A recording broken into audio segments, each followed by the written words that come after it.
Sahana Vavato Sahano Bhunakto Saha Viryam Karvavahai Tejasvinavadhitamastu ma vidvishavahai. Om Shanti Shanti Shanti.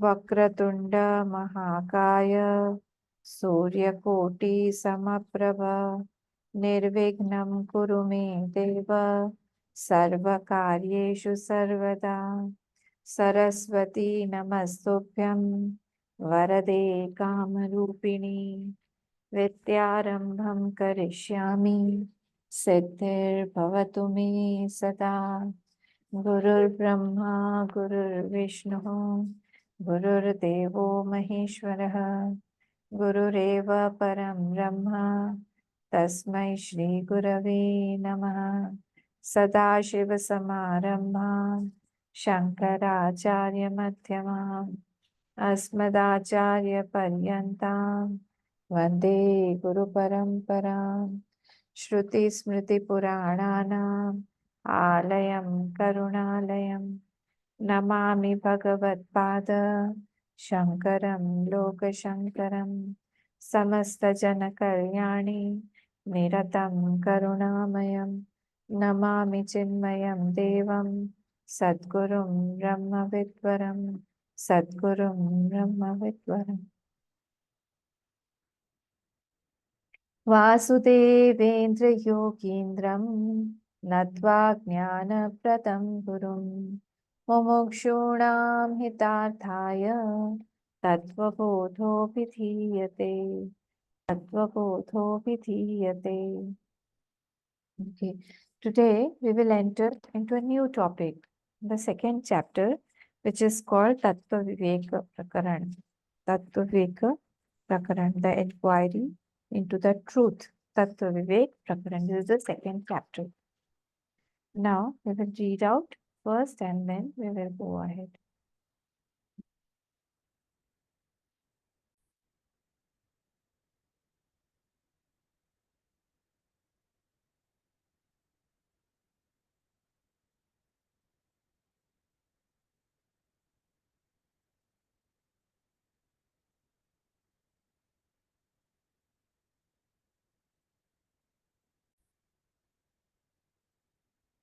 Tattva Vivekah kaha, Tattva Vivekah kaha, Atma Satyam, Tad Anyat Sarvam Mithyeti, Atma Satyam, Tad Anyat Sarvam Mithyeti. Now in this Tattva Viveka Prakar, what is happening Prakaran? What is happening? Now we will be inquiring into what is Atma. So Atma only is called the truth, the ultimate truth. So we are now going deeper. So we have already seen the sixfold wealth that were necessary to for a seeker to have this question of inquiry in his mind.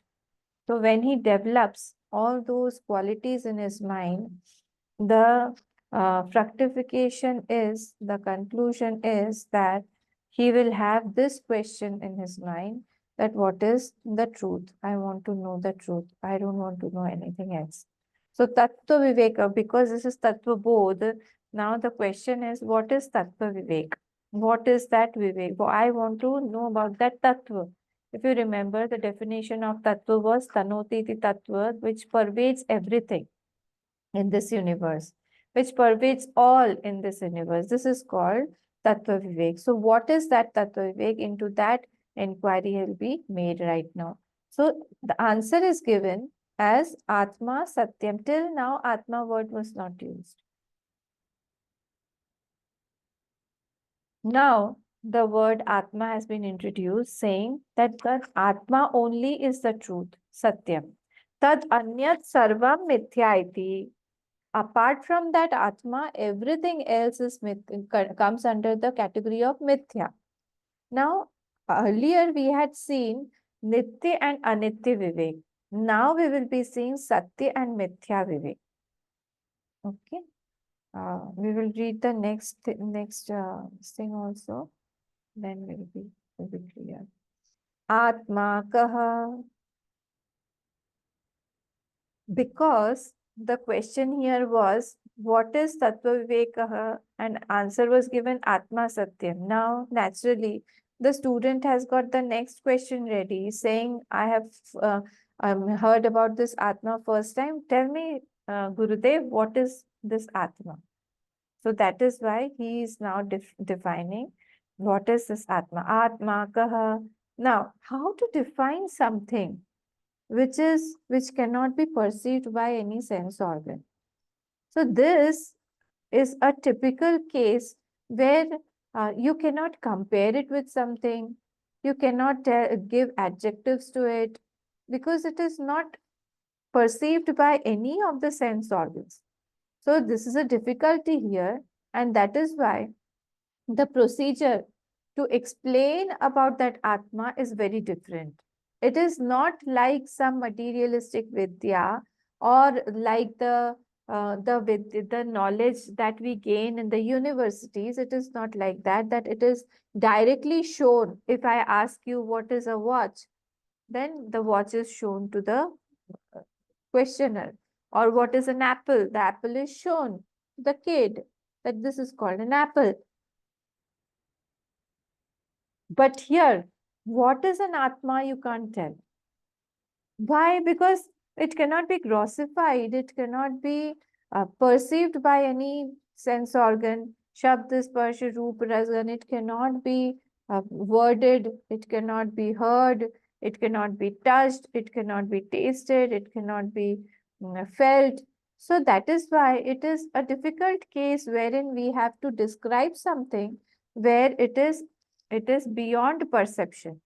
And that is why this procedure has been taken by the adopted by the Vedanta or the Upanishads, where they tell us what it is not.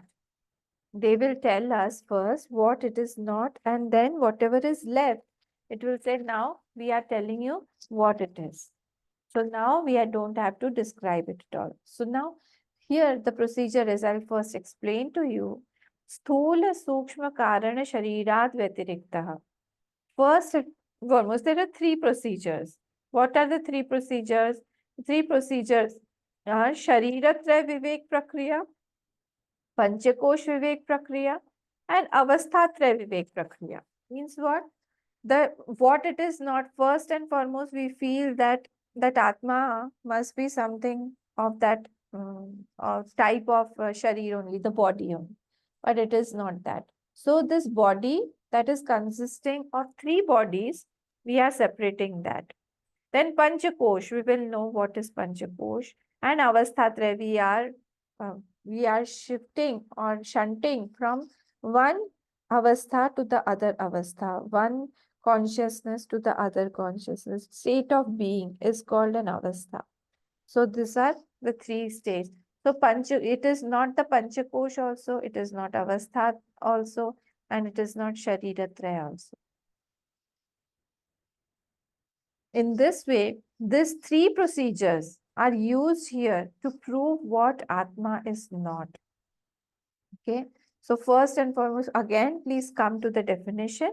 So Sthula Sukshma Karana Sharirat Vyatiriktah. So what is it saying? It is saying that it is apart from, it is beyond the three sharir. The three sharir, three bodies are the gross body, subtle, and the causal body. It is beyond this. Vyatiriktah. Panchakoshatitasan. It is not the kosh also. It is beyond the kosh also. Five koshas. We will see what are the five koshas. And then avasthatraya sakshi. It is beyond the avasthas also, because it is a sakshi of all the avasthas. Three avasthas. What are the three avasthas? The waking state, the dream state, and the deep sleep state. It is the witness of all the three states. All the three states go, or all the three states are experienced on that sakshi only, which is the Satchidananda Swarupa Sanyastishtati Sa Atma. So what is it? When we remove all these three, what is left is Satchidananda Swarupaha. That is that Atma. What is the Swarupa of that Atma? What is the characteristic of that Atma? It is that Satchidananda Swarupaha. It is Satchit and Anand Swarupa. We'll see each and every word in detail. Don't worry about it. So we have seen what is this Atma. Atma is beyond the three sharir. Atma is beyond the five koshas, and Atma is beyond the three avasthas. And when we remove all these three, what is left is that Satchidananda Swarupa. So this is the definition of Atma that we have to learn. When we are asked what is Atma, we have to give this definition. Sthula Sukshma Karana Sharirad Vyatiriktah Panchakoshatita San Avasthatre Sakshi Satchidananda Swarupa Sanyastishtati Sa Atma. This is actually the meaning. Now we will see the meaning of it. Now, if you remember, in the Nitya and Anitya Vivek, we had Vastu Vivek, we had seen what is Nitya and what is Anitya. So, Pratim, tell me, what is Nitya and what is Anitya?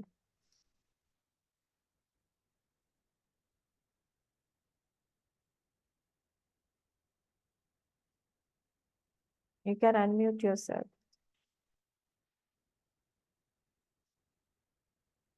I was just going to ask you something. Yeah. So, Amma, Nitya means Nitya, that means which has been there, which will always be there, and it's always there. Yes, Nitya. Anitya means temporary. yes. Yes. So, Nitya means which is always there in time, which is always there. Mm. And Anitya means temporary. So, my mind is continuously doing Nitya Nitya Vivek. For when my mind is engaged in Nitya Nitya Vivek, it is for getting Vairagya. It is not for getting knowledge. It gives me Vairagya, dispassion, that this won't be lasting forever, this will go away. So I get my mind detached from what is anitya. Suppose if I want to get close to a person and it is written here, the expiry date is written here to 2025, and I'm starting to get into a relationship with that person. Will I get? Will I get into it? I That won't. would be disastrous. Very, very disastrous, because emotionally also everywhere we get entangled. So there, to get dispassion, this Vivek is done. That to uh, be away from all those things, to know the reality that this won't last for a long time. This is also called Purushartha Vivek. If you remember, we had started from the Purushartha only. So it is called Purushartha Vivek also. And it will give me the buddhi, the intellect, whether to get close to that thing or not, to that circumstances, to that situation or not. Because everything here is anitya only, so my mind. But this does not give me the knowledge. It will give me dispassion, but it does not give me knowledge. So if I want knowledge, I have to know what is satya and what is mithya.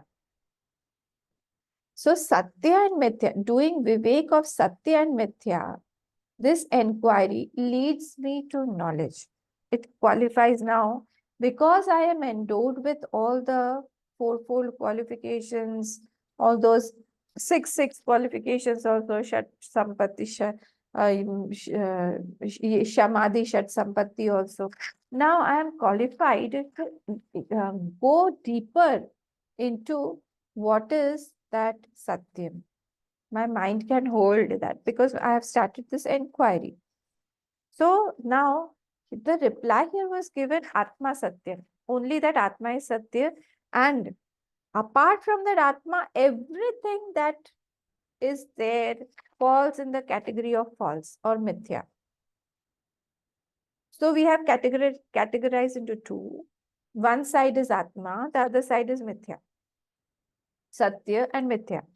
So Satya means what? That which does not need anything for its existence.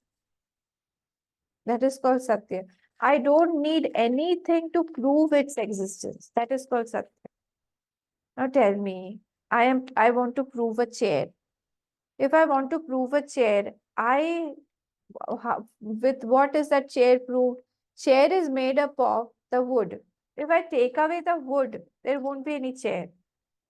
So this is called mithya, because on its own, you can't prove that chair. Chair is proved by the wood. How is the wood proved? Wood is proved by the tree. The tree is proved by the earth. The earth is proved by water. Similarly, everything here in this category, in this scene, in the world of seen objects, everything is proved by something else.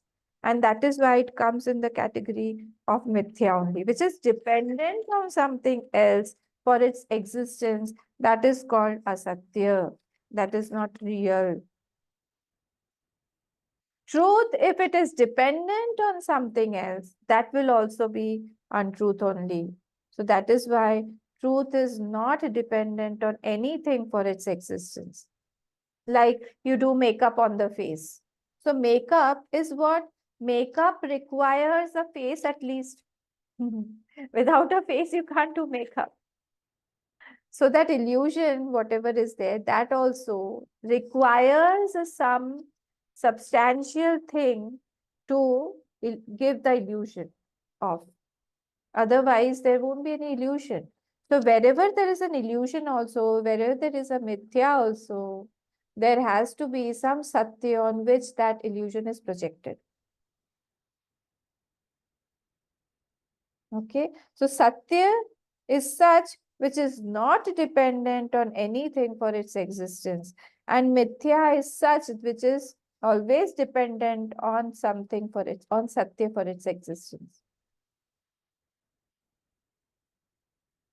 Like if we say, is the flower Satyam? I'm using the word Satya and Mithya only. Is the flower Satya? If I say that the flower is Satya, then it should be it should not take help of any other thing to prove itself. But if I take out the petals, will the flower be flower? If I take out the color, will the flower be flower? If I take out the fragrance, or if I take out the stem, it won't be a flower anymore.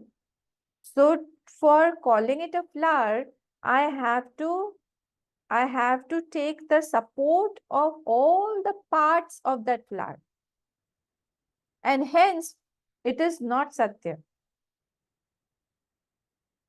Because it is dependent for its existence on something else. This is called Satya, which is not dependent on anything for its existence. That is called Satyam. Now tell me about this body. Tell me about this body. This body is dependent upon the working of the organs, internal organs, Yes. the senses. So the internal organs are working because of nervous system, which is again working because of the brain. So again, the brain is working because of the mind, Mind. and this How is goes it on. made? All of them are made up of 5 elements. Yes, So they are all are Mithya category only.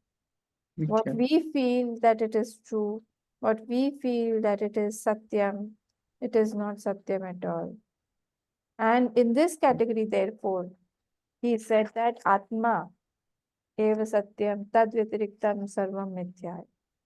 Only that Atma Mm, is Satya because it does not need anything to prove itself. We'll see it mm, how. mm.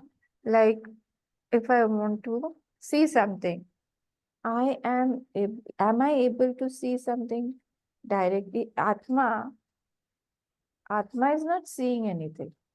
Who is seeing the direct experiences by the eyes? So the eyes are seeing the object and it is taking itself. So that knowledge is coming to the eyes first. and therefore I am knowing it. Okay. So in this way, Atma is not a part of that knowledge. Atma does not, Atma is Atma. To know myself, I don't need anything. But to know the objects, I need the eyes, I need the mind, I need everything. I need light also, everything I need. But to know myself, I don't need anything. Let us park this subject right now. And we were seeing about Satya and Mithya only. So our problem is that we have mixed up everything. Mithya is seen as Satyam, Satya is seen as Mithya. All these things have mixed up. Sat, with that which does not require anything, which does not require anything to prove itself. I feel that it does not exist. False, which requires everything to prove itself. I feel that it has existence on its own. The whole world, I feel it is Satyam. My body is Satyam. The whole world is Satyam. The emotions are Satyam. But you cannot prove anything single-handedly. You need something else to prove it. So as per our definition, everything here falls under the category of false only. So what is the definition of mitha? Mithya? Mitha siddha iti mithya, which is proved by the existence of something else is called mithya. Which is proved by the existence of something else that is called mithya. Like now, I will give you an example of a shirt and a fabric. If you take out the fabric, will there be any shirt? If I take out the water from the wave, will there be any wave? So they are all proving each other. Without the existence of the gold, there is no ornament. Without the existence of mud, there is no pot. Without the existence of wood, there is no furniture. So all of them are basically dependent on something else for their existence. And that is why they are called mithya. They all come under the category of mithya. So see, there are two types of dependencies. We should know clearly what are those two types of dependencies. One type of dependency is like the son is dependent on the father. The child is dependent on the mother. The son is dependent on the father. And the other dependency is like the wave is dependent on the water. The gold, the ornament is dependent on the gold. Can you make out the difference? The fabric, the shirt is dependent on the fabric. That is material cause. The material cause of anything. So the material cause, if it is taken out, then that thing won't exist at all. But here, the dependency what I'm talking about is not the dependency like the child is dependent on its mother. It's not like that. This dependency is of existence. If I take out something, if I take out the thread from a cloth, the cloth is no more a cloth. So that type of existence I'm talking about. So when I am talking about anything in this world, everything is a combination of certain things. Therefore, everything falls under the category of this mithya because it is dependent on something else. You can't say that something is existing on its own completely. This body, as you said, organ, nervous system, mind, intellect, five elements, everything. So this body is also dependent fully. So this body also will come under the category of this mithya only. In itself, you can't get a body on its own. It is dependent on these things. But Satya is not dependent on anything. Remember this point. Satyam is completely independent. It does not need anything for its existence, and it will be forever. It does not come under the category of time also. Okay. So mithya, now about mithya. Mithya cannot exist without a substratum called Satyam. Like if you are calling a mirage water, it cannot exist without the sand. If you say A rainbow, it cannot exist without the sky. Anything that is coming under this mithya category, it has to have a substratum called satyam. Otherwise, it won't be existing at all. So that which does not need anything other than itself, that to prove itself, that is called what? That is called satyam. It does not need anything for its existence. So I am. Now come to that part subject. I am. I am. I am. I am. Just this experience, I am. Do I need anything to experience this? Even if I close my eyes, even if my mind is not working, like in the morning hours, when I got up from a deep slumber, at that time also my mind is not fully active. But I am. This feeling will never go.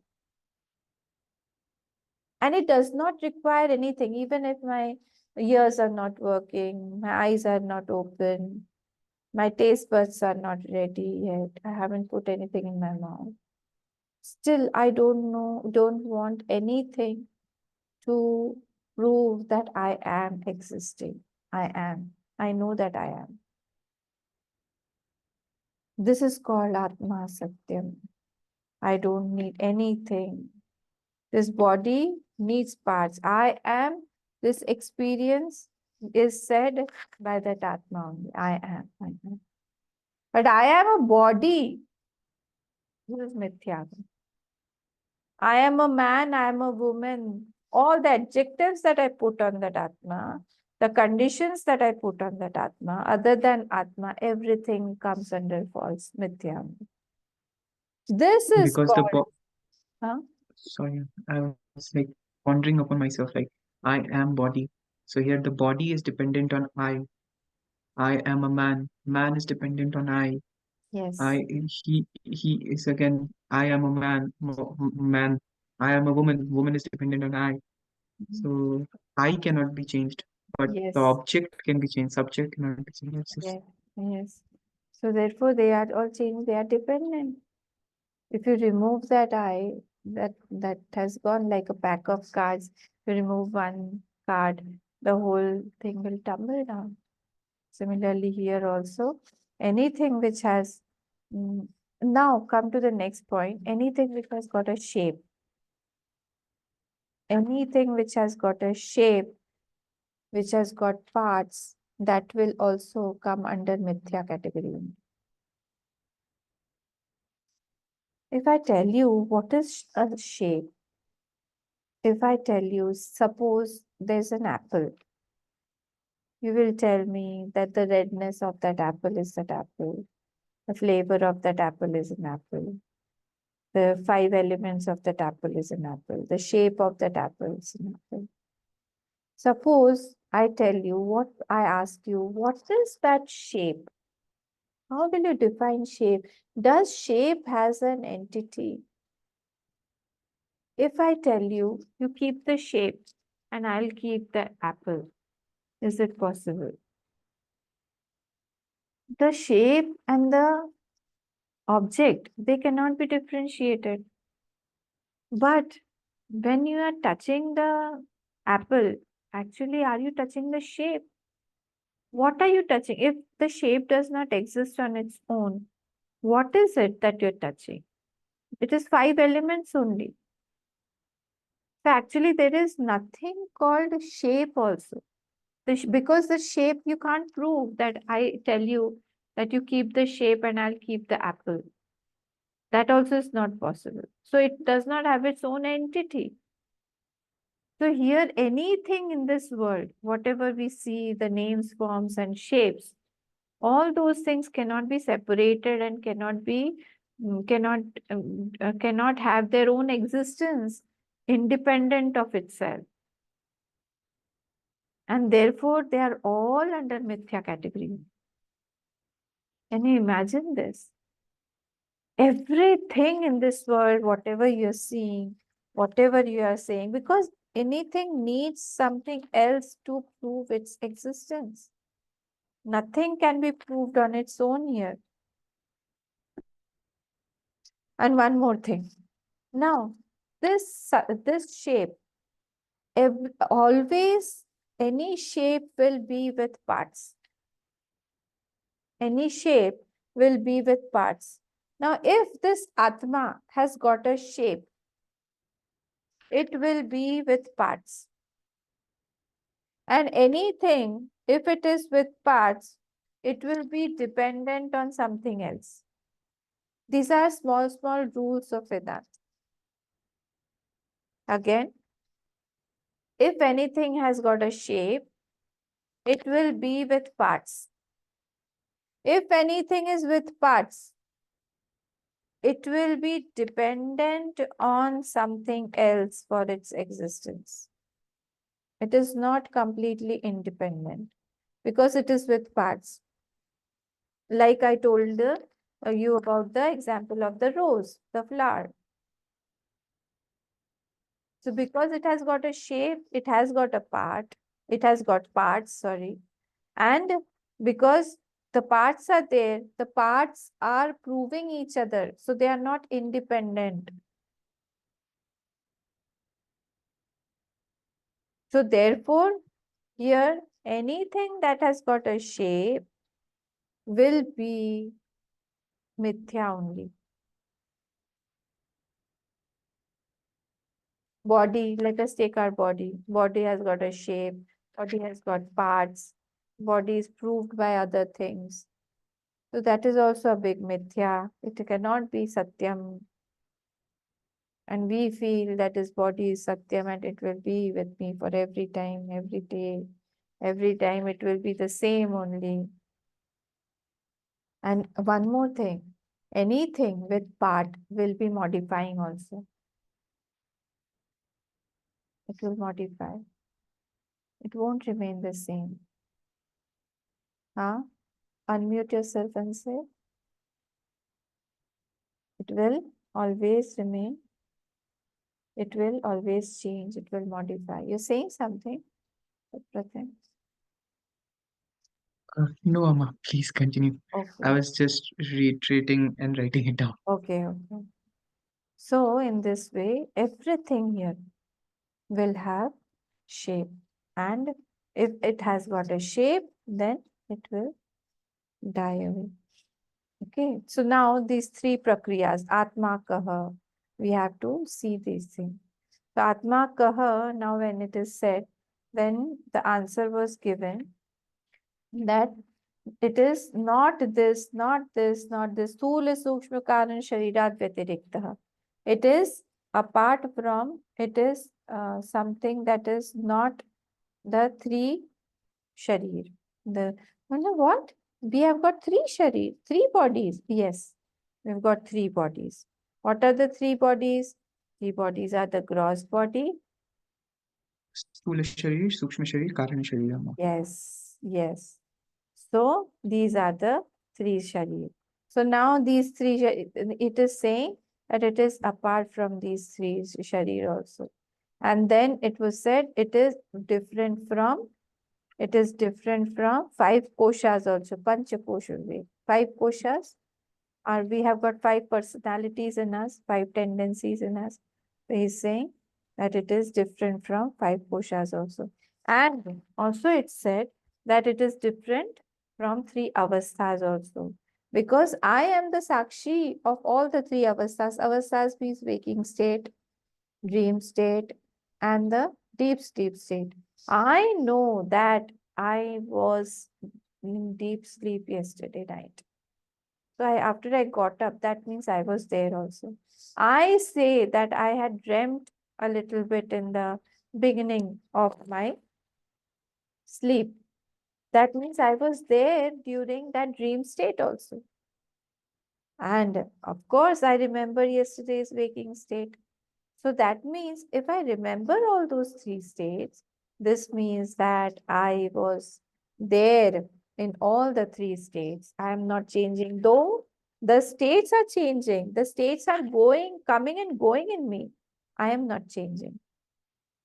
I am not changing at all.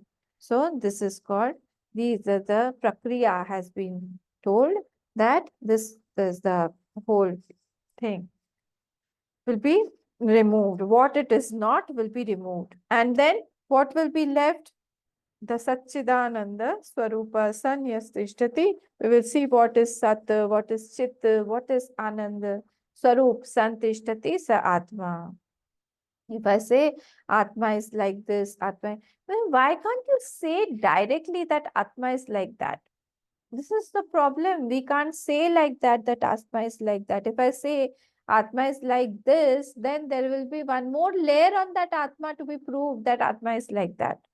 So there will be another layer of misunderstanding on that Atma. So I can't say that Atma is like that. Rather, the misunderstandings that are already there that I have to remove, like a child who says that apple is of orange color. So now we have to tell him that see, look at this apple. This is not an orange. This is not a guava. This is not a pineapple. We have to remove all those things that are there in his mind. And an apple can be like that. So what it is not, we have actually made so many misconceptions. We have actually made so many notions and misunderstandings on that Atma is this, that. What do you mean by this? Means what? That I feel that I am this body. I feel that I am sad or I am happy sometimes. I am anxious sometimes. I am procrastinating sometimes. I am very worried sometimes. So what are these? Actually, these are all the qualities of the mind which are apart, which are separate from that Atma, which are not you. But I feel that I have become like that. The moment I have superimposed all those theories, all those conditionings on me, I become that only. So once I become that Atma, I have to take out what I am not. I am not that mind at all, dear.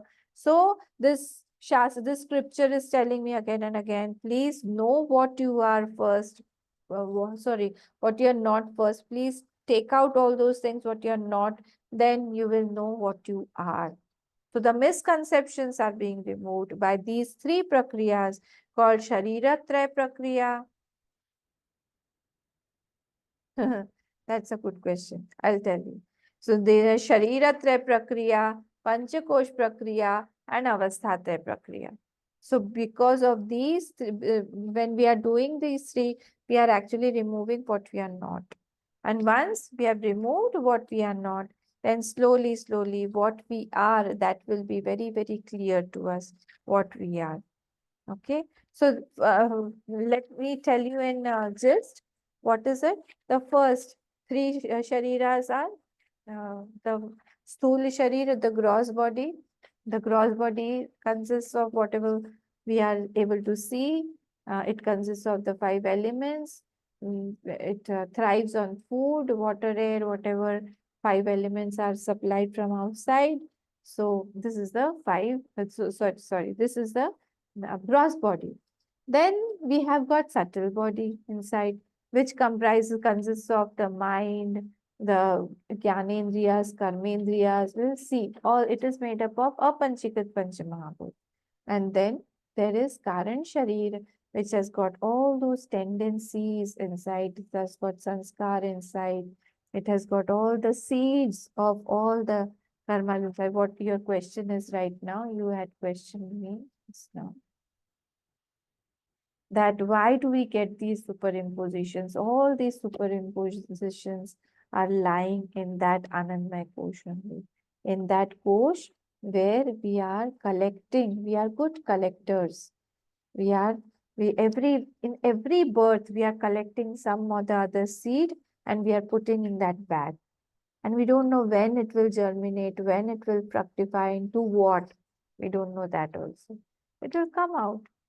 And in this way, we are collecting, and these tendencies only are superimposed on us, and we have become something.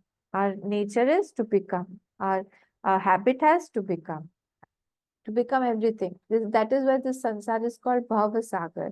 Bhava means to become. So continuously we are becoming something or the other in this world. Such a nice word, na? Bhavasagar. So we are becoming, and um, we are exhausting, and we are creating all those tendencies continuously. It's a bad condition of a jeev, actually. If we think about it, if we are uh, a little bit discriminated by nature, it is a scary situation because we don't know from that Anandamay Kosh only what tendency will fructify suddenly and it will give me what situation. And those situations have been collected by me, designed by me, nourished by me, habituated by me. So it is all me only who has ordered those things in the seed form. It is lying there with potential. It is there. It is not dead. It is there, very much alive, potential. Whenever the time is for its fructification, it will fructify and give me a new fruit. See, when you were in India and that time, we had dreamt of going abroad, studying there, doing some job, etc. Slowly, slowly, you nurtured that dream. And today you are there. How is it that? Because you nurtured that dream. That was in a seed form somewhere in your childhood, when you were young, when you were in your teens. That was there. Then you tried and it fructified. Must have carried since birth, maybe, that you wanted to go abroad and study. So this happens. So this is the three bodies, then five koshas. Five koshas means what? Five koshas is the first kosha is the if we start from here, this is Annamay kosh, then Pranamay kosh, Manomay kosh, Vigyanmay kosh, विज्ञानमय कोश and then last is Anandamay kosh. विज्ञानमय कोश आनंदमय कोश Yeah. So in this way, all these koshas are also there. And then three states are what? The three states are the waking state. Now see, the kosh word is a typical word. Kosh means what? To cover something. To cover. It is not covering like a envelope covers the money or a letter. It does not cover like a tablecloth covers the table. It does not cover like the bank is covering the money. Not covering like that. How does it cover? Like the wave is covering the water. It is covering like the ornament is covering the gold. It is like that. It's not covering like the envelope is covering the money or the letter, but it is covering like the wave is covering the water. The ornament is covering the gold. The pot is covering the mud. So our attention does not go to the cause, but our attention is going to the mithya shapes outside. And we feel that shape is that reality, that outside thing is a reality. To Satyam, our attention does not go. This is called Kosh. So we have got five tendencies in us that are the kosh, that are the coverings that also has to be removed slowly.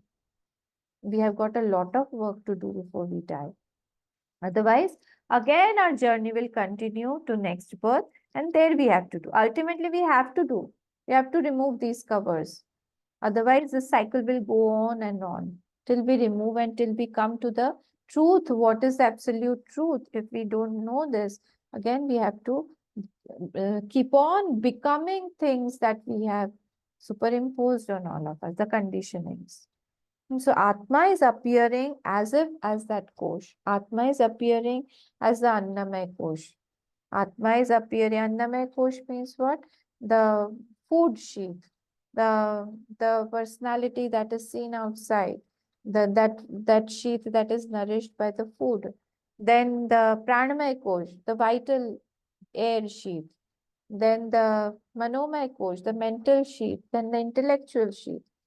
And all these sheets are continuously as if covering the Atma and saying that I am the reality, Atma is not there at all. In this way, they are covering. So these are the 5 personalities where I am shunting from one personality. Either I am amongst all these 5 personalities only. Either I am at my at my food sheath level, or I am at my mental. At present, maybe I am at my intellectual sheath level. So in this way, I am shunting from one sheath to the other. And this way, the whole birth I'm shunting only. To come out of that, I have to know the existence of this sheath. It is not there at all. I have to know about it. And third is what? It is the sakshi, it is the witness of all the 3 states. 3 states means waking state, dream state, and deep sleep state. It is the sakshi of all the 3. It is the witness. Sakshi means the witness, because I remember, see, I was the one who came first in the class. So I saw who's coming first, who went away, who came second, who went away, who did not come. Because I was the one who was present from the beginning till the end. Similarly, this Sakshi, because he knows that I was the one who got up, I went to the waking state, then I slept, I dreamt, I got up, then I went to again deep sleep state also. So because he remembers everything that I was the one who was going, that means he is the one witness on which all the 3 states are actually coming and going. He is not going in that. Those states are coming on him. The states are coming and going on him. This is the thing that I am seeing, I am doing, I am the Sakshi of all these things. I am the Sakshi. I am the witness. So one who sees without the medium, he is called a Sakshi. Like I told you, that I don't need anything to know myself that I am a Sakshi. I know myself. I am, I am, I am. To see an object, yes, I know. I need the eyes. I need the light. I need the object. But to know myself, I don't need anything. I am the Sakshi of myself. I am the Sakshi here. So here it is saying this thing only, that medium, whenever I see through any medium, like if I am seeing through these specs, if the specs are tinted or it has got some patches, then my vision will be obscured naturally because of the medium. The medium is not proper. So whenever I'm looking through some medium, the vision depends, the knowledge depends on the medium, isn't it? The medium has to be perfect, then the knowledge will be perfect. But when the Sakshi is observing, it is observing without any medium. So the knowledge that it is having, that is without any medium. I know myself without any medium. There is no probability of any mixture or of any ignorance or of anything. There's no medium. That is called the Sakshi. That is called mediumless, uh, mediumless knowing. I'm not Sakshat Ikshate iti Sakshi. Pratyaksha and Paroksha and yeah. So here Paroksha means what?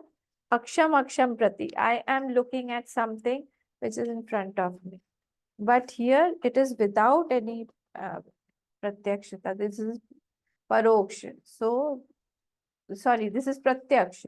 So I am seeing, I am knowing myself without any medium. I do not need anything to know myself. This is called here mediumless knowing. This is called the Sakshi of Vedanta.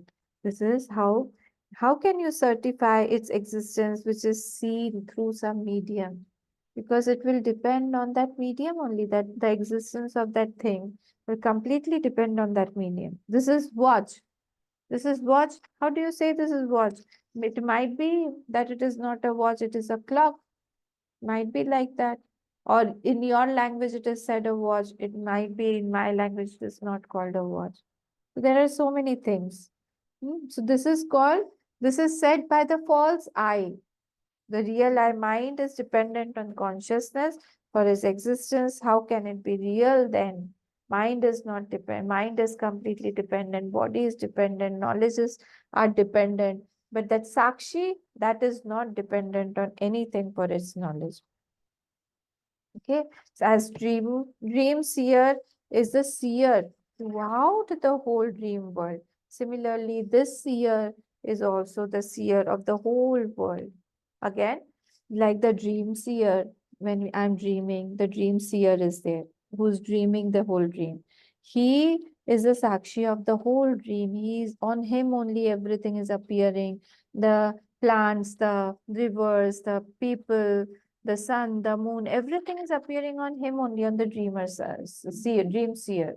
Similarly, on the waking seer also, everything is appearing. It's just an appearance, it's just an illusion, it's just the things that are mithya that are appearing on that, because we proved just now that mithya thing has to have a substance called a satyam. Otherwise, it cannot be projected, like the rainbow cannot be projected without the sky. Similarly, here, everything is mithya. If it is being projected, it is projected on that sakshi, on that waking seer only. Everything is seen. This is called what? This is our Satya Mithya Vivek is going on. This is the inquiry into the truth that is going on. This is how we are going to prove what is Atma now. And slowly, slowly, each and everything will be clarified. What is this Sthul Sharir? What is this Sukshma Sharir? What is this Karan Sharir? What are the Avasthatraya? Then what are Panchakosh? Everything will be cleared. He will take one, and he will define it. And all these definitions are in a sutra form. You cannot remove a word, you cannot add a word also. This is the beauty of Sanskrit language. And these are sutras. So they are in nutshell. Small sutras are there. So we have to learn these also. What you will learn? You have your exams coming on your head also. So this is called Vivek. So we have finished here. Next time we will see what is Sat, Chit and Anand, and then we will move forward to what is Sthula Shariram. Yeah. I just had two questions though. The Huh. first question was I had this doubt regarding Nitya, Anitya, and Satya Mithya. That are Nitya and Anitya corresponding to Satya and Mithya both are synonyms, or Nitya is an element of Satya and Anitya is an element of Mithya? No. From different angles, they are different words. See, the Nitya means related to time. Hmm? Hmm. Time. So Nitya and Anitya means one is Anitya and Nitya means that it is eternal. Now, when we Eternal. are talking about Satya, what we have defined that Satya is that something that does not need anything else for its existence. Dependence. Dependent. Yes. It's not dependent. So Hmm. here, these words are neither synonyms nor they are trying to define each other. They're completely indicators of different visions or different point of views, because these are all pointers to that Satyam only, to that Satyam. Atma, to that Atma. Hmm. Because Atma cannot be defined as in directly. So these are Hmm. all pointers for our mind Pointers. to sit in meditation, to get clarification. If there is any doubt, we have to use these words. So these words have been put like that. So whenever Nitya word is coming, yes, Atma is Nityam. But whenever Nitya word is coming, Nitya is more in the time zone. Time-space causation zone. Yes. So I have taken the time to be real. In when I'm saying that Nitya word is there, it is something is Nitya, that means time has become real. But actually, from the concept of Atma, that if we call it Nitya, then again time will be more important than Atma. We'll understand Atma. this more. It will get Hmm. clarified later on. So these are only words indicating that Atma. So when we are doing Hmm. Nitya Nitya Vivek, actually we are doing The Vivek, what is temporary and what is permanent. But it's not permanent. And Yes. here, when we are doing Satya Mithya, here what is dependent and what is not dependent for its Not dependent. existence that we have to do. Okay, now I The got to understand. procedures. Yeah, all Ah, the procedures. So, no, not a single word here is a direct meaning of that Atma. Remember this hmm, every time. All are negative words. They are negating something. hmm. You know, Like this is not Atma, this is not Atma, this is yes, not Atma. like if you say So this is Nitya, Atma. if you say Nitya, it is negating time. Hmm. If you're saying Yes. it is all pervading, it is negating space. So it's like Hmm. that. It will get clarified more as we go ahead, move ahead. It will be clarified. So all these are actually pointers. You cannot tell that Atma is like that. If you tell that Atma is like that, you are actually putting one more condition on that Atma. And we are here to remove that Hmm. condition and see that Atma because it is conditionless. Hmm. So this is a Hmm. problem because it cannot be worded, it cannot be thought of, it cannot Hmm. be felt, it cannot be Hmm. touched, it cannot be smelled, then how to explain, how to talk about that. So these are Hmm. just pointers so that our mind gets a picture, somewhat a picture to understand about it and then drop that picture also. Because if you say Hmm. that it is a picture or it's something like a big Again, it's an attribute. fireball, again it will become a conditioning. Yes. So, So this is the hard Amal, work. in that case, those who are like there's in Sakar and Nirakar in both the cases, people who do Sakar sadhana or Sakar bhakti, Nirakar bhakti, all these are also projections and attributes itself, or Actually, again dependent, yes, because Atma is neither Nirakar, neither Sakar, it's yes, beyond that. yes. And Amma, like my another question was that, like the question of I am, which you were Hmm, saying, I am, I am, I am. So hmm, I am, so that existence of I am was there when I was born. The right to the moment I was born, I am.